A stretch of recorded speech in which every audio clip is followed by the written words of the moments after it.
So let's take a moment to actually drop in on ourselves. And often we can fine tune that experience by establishing yourself in a sitting posture that's, in some sense, embodies wakefulness and dignity, and certainly reminds you of why you signed up for this in the first place, whether you're here in this room in San Francisco or whether you're in your own space anywhere in the world. So just seeing if you can sit in a posture that embodies everything that is bringing you here, the deep motivation to connect with others, to connect with yourself. And as Soren was pointing out, I mean, there really is no other time in which to recognize the opportunity for connection, because we're only alive in this moment. And if we miss this one, then it doesn't bode well for the next one, because we get into the habit of zoning along on autopilot and taking lots of stuff for granted, including just the miracle of your own body sitting here breathing now. And so just dropping into silence, inside and in between and underneath my words.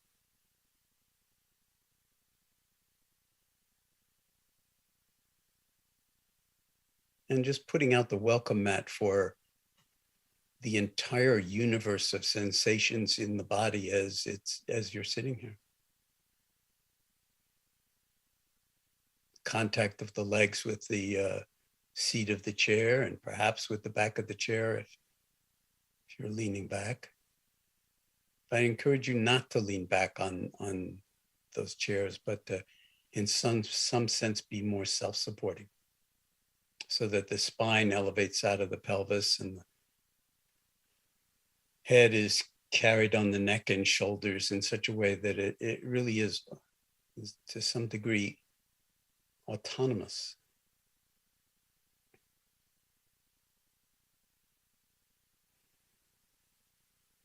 And experiencing, grounding yourself in the actuality of the sensations associated with what we call breathing,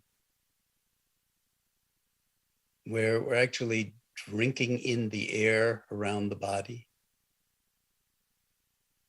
and releasing it, and thereby sustaining our lives moment by moment. And we're not actually doing it. We do it in our sleep.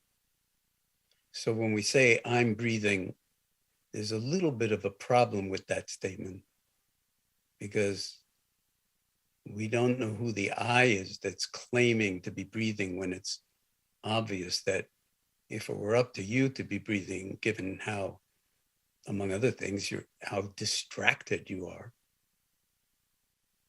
you would have died a long time ago, because our capacity for attending is so unreliable and so underdeveloped. So in this moment, actually in awareness, even marveling, delighting in the fact that we are being breathed, so to speak. And we have this moment wherever we are on the planet in which to be fully at home in our body, and thus fully at home and fully awake, if you will, in the world, in the midst of all the sorrow, anguish, violence, hatred, terminal delusion and confusion, amplified by social media and insane levels of political machinations, cynical machinations. And we're bathing in that as much as we're bathing in the air in the room we're in. And awareness can hold it all with equanimity in this moment.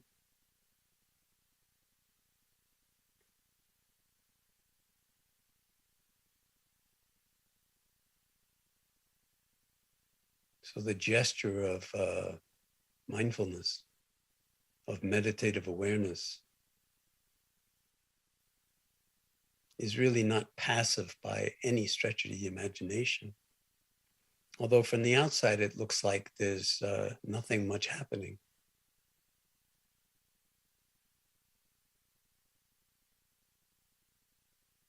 Maybe you can feel that just in following my words and the silence underneath them into your own heart, that it's a little bit like tuning an instrument. So that when it's time to play, it plays with a certain kind of fidelity. In this case, to your true nature, what you most love, what you most care for, and what you know in the deepest of ways in your heart that go far beyond mere conceptual and cognitive knowing. And this is, in some sense, accessing a true superpower that all of us humans already have, don't need to acquire, but the access often gets overgrown with thorns and brambles. And I'm talking about awareness, pure awareness. And so when we drop in like this to the domain of being, whether you call it meditation or mindfulness or just sitting or, any of the languaging that's used to invite and describe meditative awareness, what we're really doing is reclaiming this superpower birthright of ours.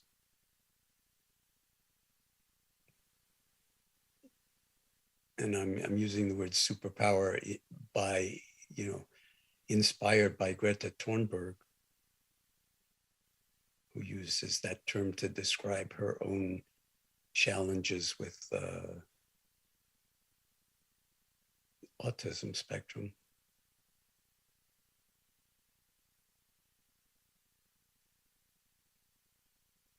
And how evidently she makes use of what many people would consider a deficit to actually transcend all limitations with a clarity and ferocity that is truly selfless and right on target.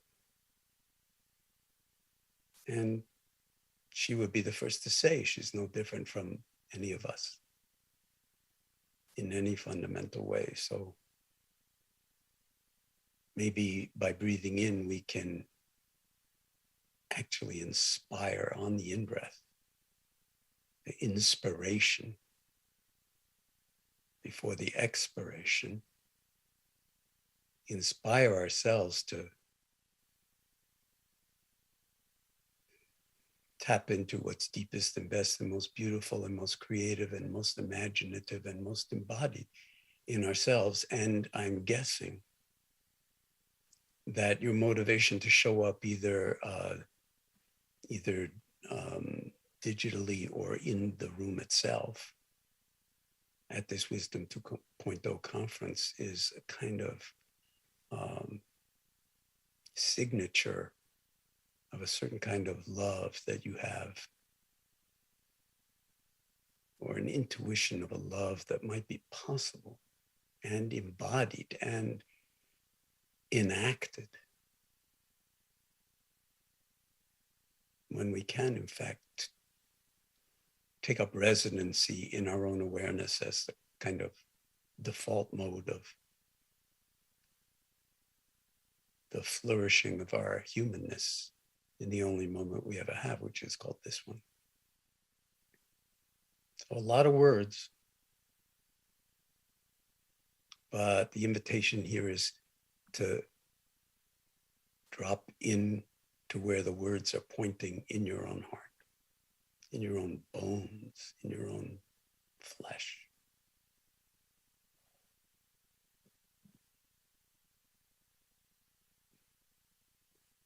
And become intimate and at home with stillness and silence.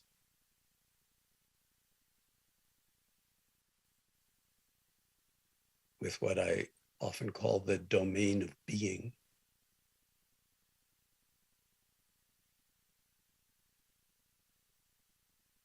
Because when we can learn to take up residency in the domain of being and in the nature of our being as capable of inhabiting awareness in this way, then the kind of doing that comes out of these moments of being is an entirely different kind of doing. And it's just what the world, in its suffering, in its delusion, in its greed, in its hatred, is starving for. Absolutely starving for. No, even dying for. And we're witnessing it.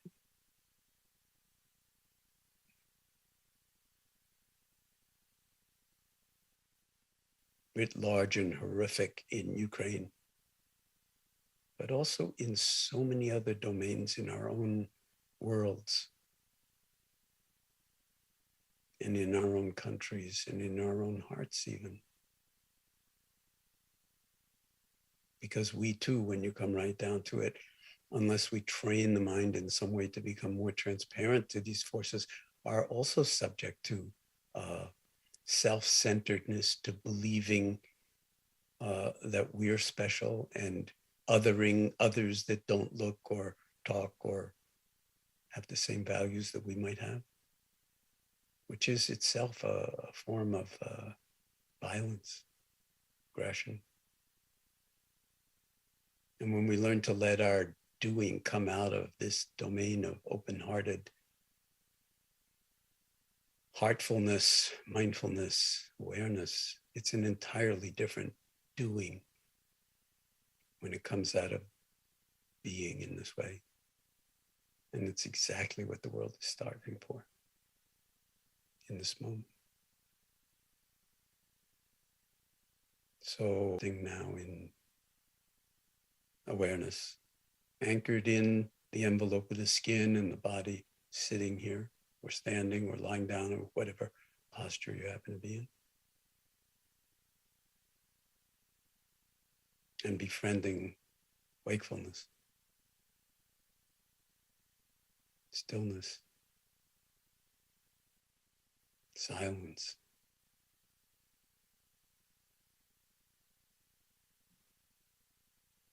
And the heart's intrinsic spaciousness that we sometimes call compassion.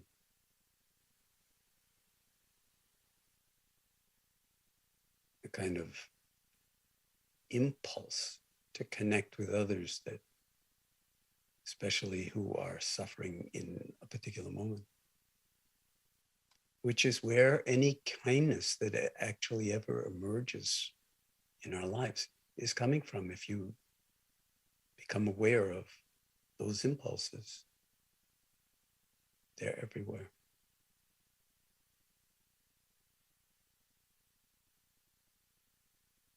So there's no improving on the human heart. You are not a self-centered and selfish person.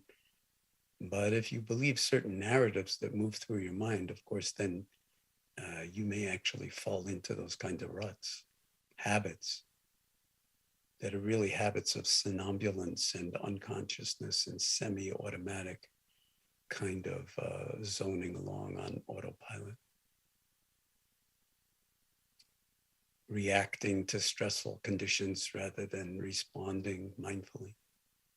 reacting mindlessly, and often generating unwitting or witting harm in the process to yourself as well as others. So in the remaining moments of this extended guided meditation, just again, bathing in the silence that's underneath my words and your thoughts. That transcends the room that we're in, which is, of course, as big as the planet Earth.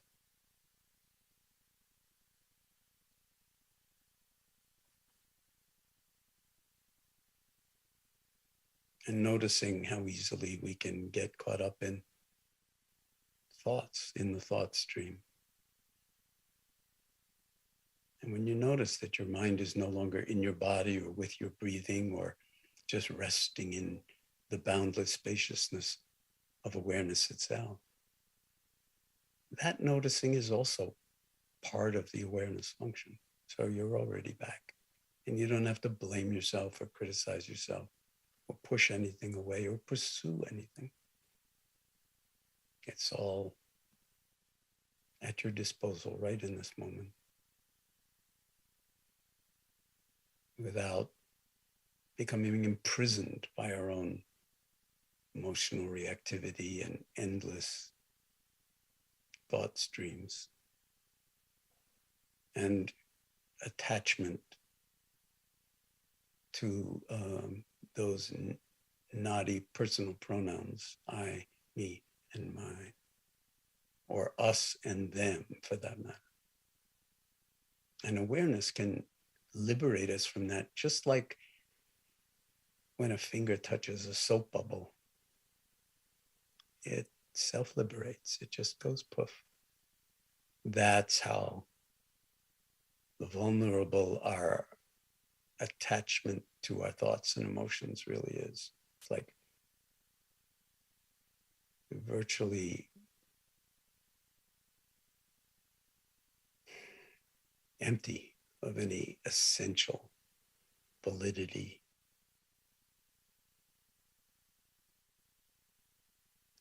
When we tap into the wisdom of your own awareness that, as I've been saying, you don't have to acquire because you were born with this one. Access to it that we need to cultivate, and that's why meditation is a way of being. It's a practice. Every moment has its own validity. Can we let it become our default mode, so to speak, the default to mindfulness and compassion and kindness, especially when the proverbial stuff is hitting the proverbial fan in the world and in our lives. And then let our doing, as I said, come out of this being. Moment by moment by moment.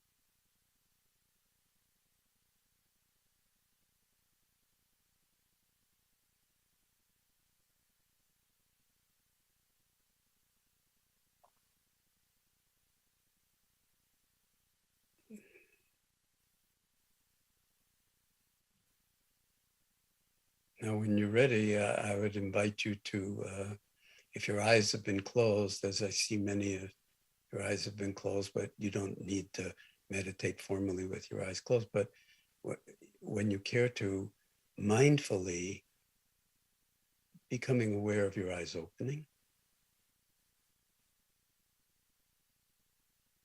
and drinking in whatever is in front of you